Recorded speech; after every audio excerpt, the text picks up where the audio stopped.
ప్రపంచంలోనే మూడవ అతిపెద్ద శివుని విగ్రహం. ప్రపంచంలోనే రెండవ అతిపెద్ద రాజగోపురం. నమ్మ గోకర్ణ, నమస్కార గోకర్ణ. హే గైస్, ఇట్స్ మీ Sriharsha. Welcome to my YouTube channel. అందరూ ఎలా ఉన్నారు? సో ఇప్పుడు ఆ మహాశివుని దర్శించుకోవడానికి వచ్చేసానమాట మురుడేశ్వర టెంపుల్కి. సో ఇక్కడ విశేషాలు అన్నింటిని కూడా నేను మీకు ఇప్పుడు చూపించబోతున్నాను. So let's go.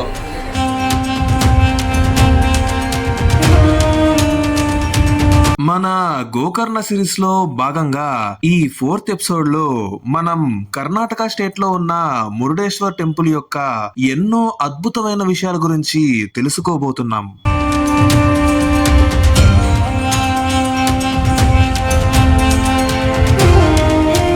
ఈ అద్భుతమైన టెంపుల్ అరేబియన్ సముద్రం పక్కనే ఉంటుంది.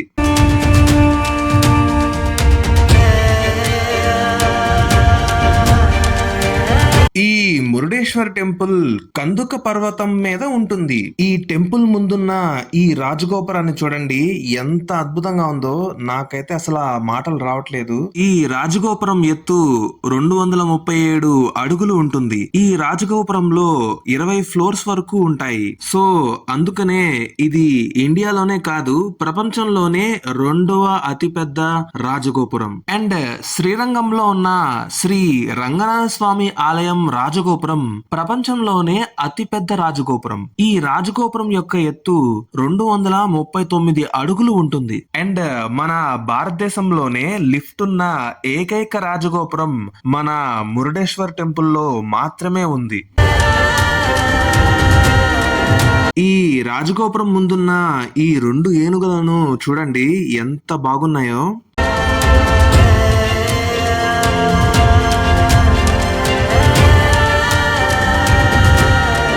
ఇప్పుడు మనం ఈ రాజగోపురంలో ఉన్న లిఫ్ట్ ఎక్కేసి పైనుంచి ఒక అద్భుతమైన వ్యూని చూసేద్దాం పదండి.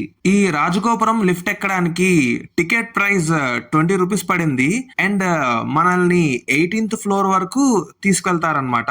అక్కడ మనం ఈ అద్భుతమైన వ్యూని చూడొచ్చు. చూడండి, ఆ మహాశివుని విగ్రహం ఎంత అద్భుతంగా ఉందో. నాకైతే చాలా సంతోషంగా ఉంది. ఎందుకనంటే 237 అడుగుల ఎత్తు నుంచి ఆ మహాశివుని విగ్రహాన్ని చూస్తున్నందుకు. సో ఈ అద్భుతమైన మహాశివుని విగ్రహం ప్రపంచంలోనే 3వ అతిపెద్ద శివుని విగ్రహం. అండ్ మన భారతదేశంలోనే 2వ అతిపెద్ద శివుని విగ్రహం. దీని ఎత్తు 123 అడుగులు ఉంటుంది. అండ్ ప్రపంచంలోనే 2వ అతిపెద్ద శివుని విగ్రహం నేపాల్లో ఉన్న కైలాస్ నాథ్ మహాదేవ్ విగ్రహం.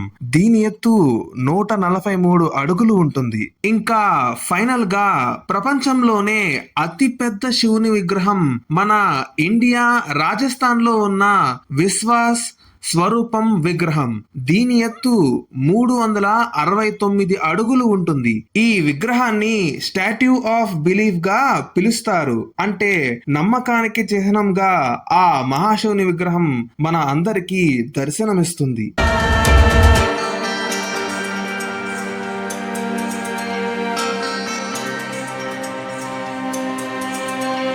ఇప్పుడు ఈ అద్భుతమైన ఆలయం లోపలికి వెళ్ళిపోదాం పదండి.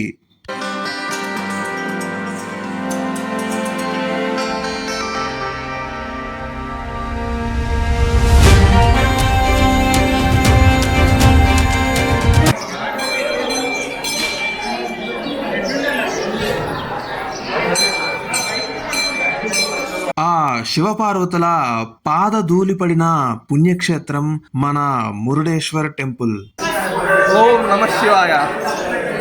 మహాశివుని దర్శనం ఇప్పుడే అయ్యింది. ఎంతో అద్భుతంగా జరిగింది. టెంపుల్ లోపల వీడియో షూటింగ్ నాట్ అలౌడ్ అన్నమాట. అందుకనే షూట్ చేయలేకపోయాను. ఆలయం ప్రాంగణం మటుకు చాలా బాగుంది.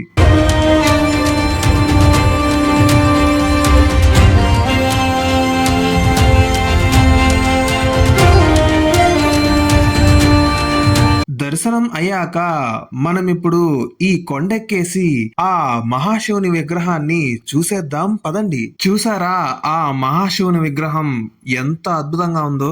నా 2 కళ్ళు కూడా సరిపోవట్లేదు, అంత అద్భుతంగా దీవిస్తున్నారు మనందరినీ.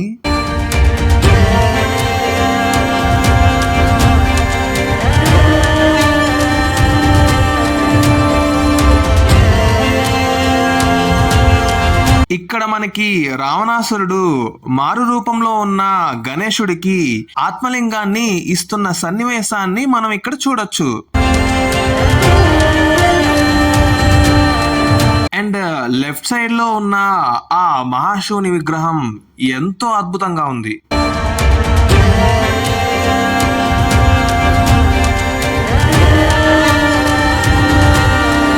మురుడేశ్వర్ విగ్రహానికి ఎదురుగుండా ఈ నంది విగ్రహాన్ని చూడండి ఎంత అద్భుతంగా ఉందో. ఆ మురుడేశ్వర్ విగ్రహానికి కింద ఒక అద్భుతమైన భూ కైలాస్ మ్యూజియం ఉంది. ఇక్కడ ఈ ఆలయం స్థల పురాణం గురించి ఎంతో అద్భుతంగా వివరించారు. చూసేద్దాం పదండి. శివభక్తుడైన రావణాసురుడు తన తల్లి కోరికని నెరవేర్చడం కోసం ఆత్మలింగాన్ని తీసుకొస్తానని మాట ఇచ్చి తపస్సుని ప్రారంభిస్తారు. ఆత్మలింగాన్ని పొందడం కోసం ఆ మహాశివుని రాక కోసం రావణాసురుడు ఘోరమైన తపస్సును చేస్తారు. అప్పుడు నారదుల వారు వైకుంఠంలో ఉన్న ఆ శ్రీ మహావిష్ణువు దగ్గరికి వెళ్లి రావణాసురుడి మనస్సుని మాయ చేయాలి అని కోరుకుంటారు. రావణాసురుడి తపస్సుకు మెచ్చి ఆ మహాశివుడు ప్రత్యక్షమై ఏం వరం కావాలో కోరుకోమన్నారు. విష్ణుమాయ వల్ల రావణాసురుడు మహాశివుని ఆత్మలింగానికి బదులుగా పార్వతీదేవిని కోరుకుంటాడు. దానికి ఒప్పుకున్న మహాశివుడు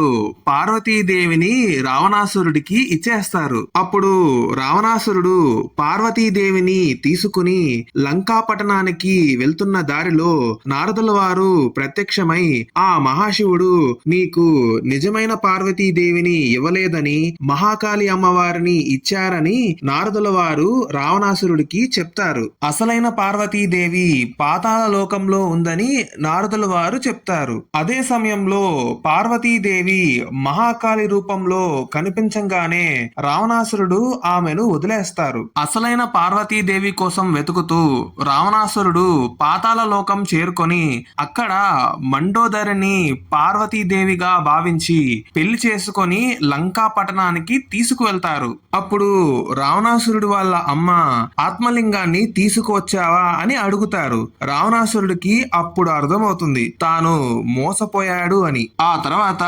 రావణాసురుడు ఆత్మలింగాన్ని ఎలాగైనా సరే పొందాలని మళ్ళీ ఘోరమైన తపస్సుని ప్రారంభించి ఏ భంగానికి లొంగకుండా ఆ మహాశివుని రాక కోసం ఎదురు చూస్తున్నాడు. రావణాసురుడి తపస్సుకు మెచ్చిన ఆ మహాశివుడు మళ్ళీ ప్రత్యక్షమై ఏం వరం కావాలో కోరుకోమన్నారు. అప్పుడు రావణాసురుడు తనకి ఆత్మలింగం కావాలి అని కోరుకుంటాడు. ఆ వరానికి ఒప్పుకున్న మహాశివుడు ఒక షరతుని పెడతారు. ఆత్మలింగాన్ని రావణాసురుడికి ఇస్తూ దీన్ని ఎట్టి పరిస్థితుల్లోనూ నేలపై పెట్టకూడదని, ఆత్మలింగాన్ని నేలపై పెడితే దానిలో ఉన్న అన్ని శక్తులు తనకే వచ్చేస్తాయని ఆ మహాశివుడు చెప్పారు. రావణాసురుడు ఆత్మలింగాన్ని తీసుకొని ఎంతో ఆనందంతో లంకా పట్టణానికి వెళ్తున్నాడు.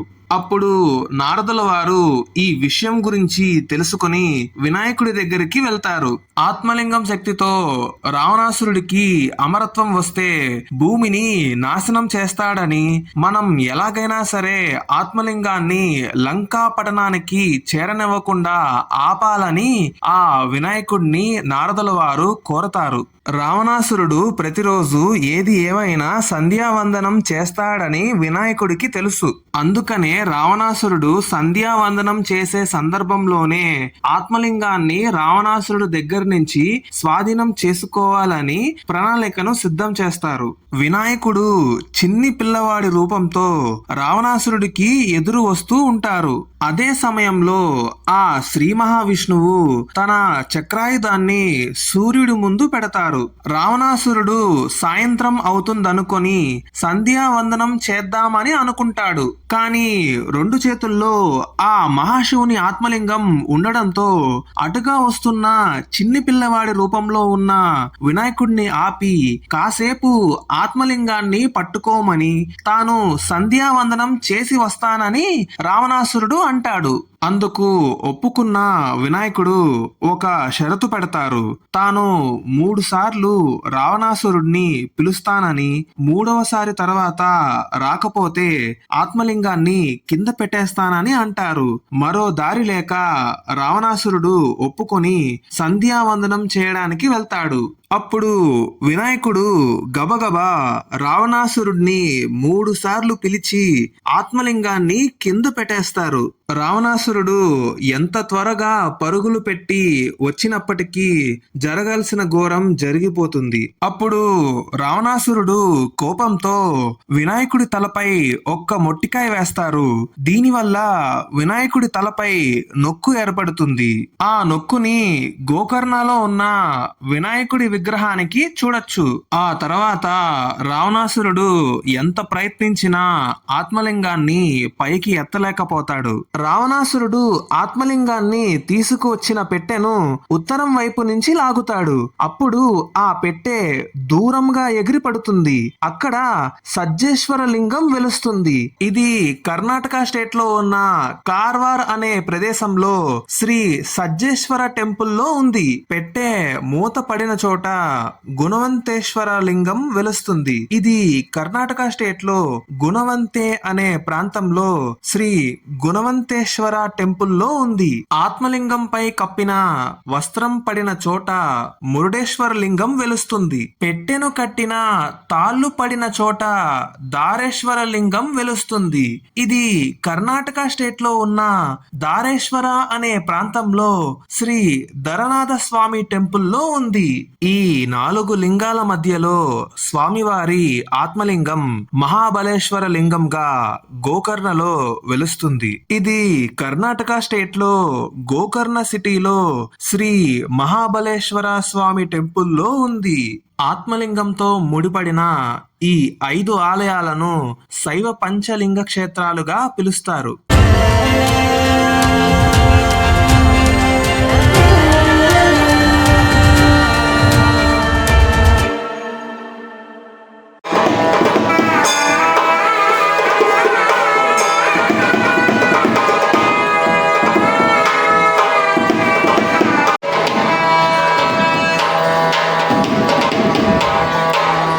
యాక్చువల్ గా మురుడేశ్వర్ టెంపుల్ కి నేను 2 టైమ్స్ వచ్చాను.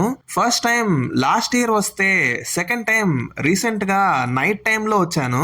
అప్పుడు ఈ ప్లేస్ బ్యూటిఫుల్ లైటింగ్స్ తో కనిపించేసరికి షూట్ చేయాలనిపించింది. అండ్ ఇక్కడ రెనోవేషన్ చేస్తున్నారు ప్రస్తుతం, అందుకనే ఇలా ఐరన్ రాడ్స్ తో కనిపిస్తుంది. గోకర్ణకి గనక మీరు వస్తే ఈ అద్భుతమైన మురుడేశ్వర్ టెంపుల్ ని ఖచ్చితంగా విజిట్ చేయండి. చూసారు కదా, మీకు గానీ ఈ వీడియో కనుక నచ్చినట్లయితే లైక్ చేయండి, షేర్ చేయండి అండ్ సబ్స్క్రైబ్ చేయండి. ఇట్స్ మీ శ్రీహర్ష. మళ్ళీ నేను మీ ముందుకి ఒక సరికొత్త అద్భుతమైన వీడియోతో వచ్చేస్తాను. Until then take care. Thank you so much.